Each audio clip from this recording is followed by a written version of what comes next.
আসসালামু আলাইকুম রহমতুল্লাহি ওবরাকাতুহ। আলহামদুলিল্লাহ ওয়াসসালাতু ওয়াসসালামু আলা রাসূলিল্লাহ ওয়া বা'দ।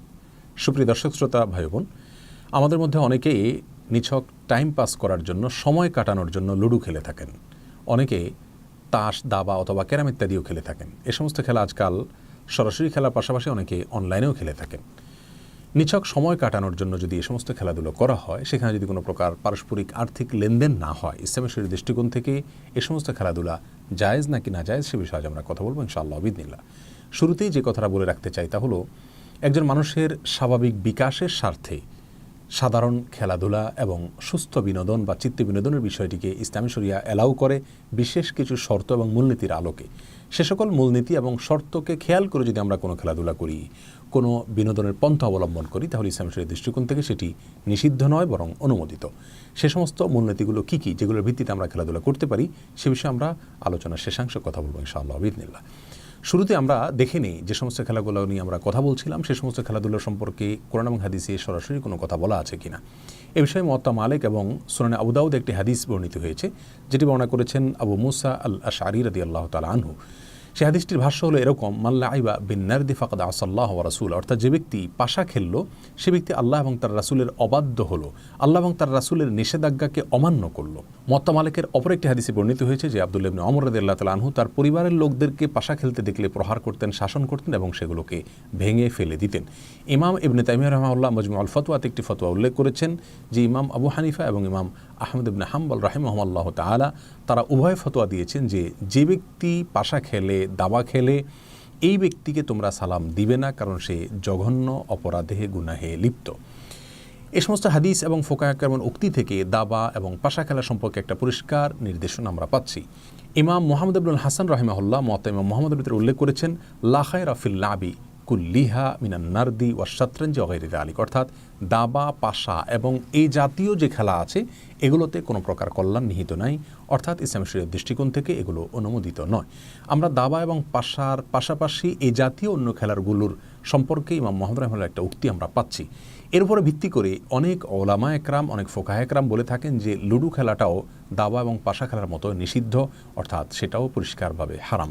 যদিও অনেক ফোকাহে একরাম সেটাকে মাকরুহে তাহরিমি বলেছেন, হারাম বলেনি। তার মানে নিষিদ্ধ হওয়ার ব্যাপারে ফোকাহে একরামের কোনো প্রকার দ্বিমত নেই, অর্থাৎ লুডো খেলা, এই খেলাটি দাবা, পাশা, অন্যান্য খেলার মতো নিষিদ্ধ খেলা।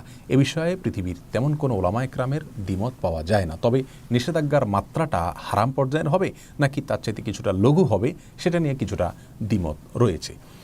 যদি কেউ কোনো প্রকার আর্থিক লেনদেন ছাড়া নিছক সময় কাটানোর জন্য লুডো খেলেন অথবা তাস খেলেন বা দাবা খেলেন, তাহলে সেগুলো ইসলামী শরীয়তের দৃষ্টিকোণ থেকে অ্যালাউড নয়। আর যদি সেখানে আর্থিক লেনদেন থাকে তাহলে তো সেটা ডাবল অপরাধ হবে। একদিক থেকে নিষিদ্ধ খেলা, অপর দিক থেকে জুয়ার মতো একটা পরিষ্কার হারাম কাজে লিপ্ত হওয়া। অতএব একজন মুসলিম আর্থিক লেনদেন থাকুক বা না থাকুক, এই সমস্ত খেলাধুলা থেকে নিজেকে দূরে সরিয়ে রাখবে। ইমাম নাসাই রাহিমাহুল্লাহ একটা হাদিস বর্ণনা করেছেন সূরা নাসাইতে, যে হাদিসের খোলাসা হলো এরকম যে এমন কোনো খেলা ইসলামী শরিয়ার দৃষ্টিকোণ থেকে অ্যালাউড নয়, অনুমোদিত নয়, যে খেলাধুলো মানুষকে আল্লাহ থেকে ভুলিয়ে রাখে। ইমাম বুখারী রাহিমাহুল্লাহ একটি অধ্যায় রচনা করেছেন সহিহ বুখারীর ভিতরে, যে অধ্যায়ের শিরোনাম দিয়েছেন এরকম যে এমন খেলাধুলা ইসলামী শরিয়ার দৃষ্টিকোণ থেকে অনুমোদিত নয়, যেই খেলাধুলা মানুষকে আল্লাহ থেকে ভুলিয়ে রাখে। প্রিয় দর্শক, ইসলামী শরিয়ার দৃষ্টিকোণ থেকে যে কোনো খেলাধুলা অনুমোদিত হওয়ার জন্য, যে কোনো খেলাধুলা জায়েজ হওয়ার জন্য কয়েকটি শর্ত রয়েছে। ফোকাহে একরাম বিভিন্ন হাদিসকে অ্যানালাইসিস করে, গবেষণা করে তারা সে সমস্ত মূলনীতিগুলো উল্লেখ করেছেন। তার ভিতরে সর্বপ্রথম মূলনীতি বা শর্ত হলো, খেলাধুলা হতে হবে এমন খেলাধুলা যার ভেতরে শারীরিক কসরত রয়েছে। ইসলামী শরিয়া যে সমস্ত খেলাধুলাকে অনুমোদন দিয়েছে, হাদিসে যে সমস্ত খেলাধুলার উপর আমরা অনুমোদন দেখছি, সেই সমস্ত খেলাধুলোতে শারীরিক কসরত রয়েছে, যেটাকে পার্থিব উপকারিতা বা ইহজাগতিক উপকারিতা হিসেবে আমরা ধরতে পারি। সেই সাথে সেখানে চিত্ত বিনোদন এটা যুক্ত হতে পারে, নিছক আনন্দের জন্য, বিনোদনের জন্য এটা হতে পারে। এটা হলো প্রথম শর্ত, যে সেখানে শারীরিক কসরত থাকতে হবে। লুডো, দাবা এই জাতীয় খেলা যেগুলোতে শারীরিক কোনো কসরত নেই বরং আরও শারীরিক স্থূলতা তৈরি করে, এগুলো এই শর্তের আলোকে নিষিদ্ধ খেলার ভেতরে পড়ে যায়।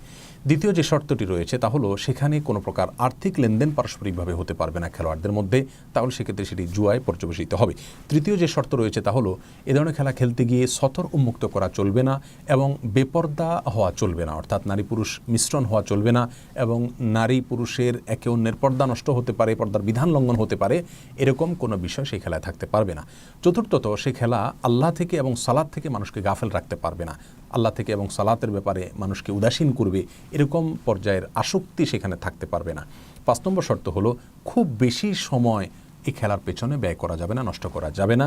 কারণ একজন মুসলিমের কাছে তার জীবনের প্রতিটি সেকেন্ড অনেক বেশি মূল্যবান। মুসলিমের হাতে এত অতিরিক্ত সময় নেই যে সময় কাটানোর জন্য সে যা তা করে বেড়াবে। কোরআন কারীমে আল্লাহ সুবহানাহু ওয়া তাআলা সফল মুমিনের বৈশিষ্ট্য উল্লেখ করতে গিয়ে বলেছেন, ওয়াল্লাযীনা হুম আনিল লাগবি মুরিদুন, যারা অনর্থক এবং অযথা কাজ থেকে বেঁচে থাকে। রাসূল করিম সাল্লাল্লাহু আলাইহি ওয়াসাল্লাম বলেছেন, মিন হুসনি ইসলামিল মারই তারকু মা লা ইয়ানিহি, একজন মানুষের ইসলামটা সৌন্দর্যমণ্ডিত হবে যখন সে অনর্থক কাজ থেকে বেঁচে থাকবে। অতএব যে সমস্ত খেলাধুলো আজকাল খেলাধুলো নয়, বরং খেলাধুলোর চাইতে বড় কিছু, বেশি কিছু, সেগুলোর সাথে অনেক ব্যবসা বাণিজ্য জড়িত, সেগুলোর সাথে অনেক অনাচার জড়িত, একজন মুসলিম কোনোভাবেই সেগুলোর সাথে নিজেকে সম্পৃক্ত করতে পারে না। তাই আসুন সুস্থ বিনোদন চর্চা করি এবং যে সমস্ত খেলাধুলার পেছনে আমাদের শারীরিক কসরত রয়েছে সে সমস্ত খেলাধুলোকে ইসলামী শরিয়ার মূলনীতির আলোকে আমরা গ্রহণ করি। আল্লাহ সুবহানাহু ওয়া তাআলা আমাদের সকলকে প্রত্যেকটি ক্ষেত্রে কোরআন এবং সুন্নাহকে অক্ষরে অক্ষরে প্রতিপালন করার তৌফিক দান করুন।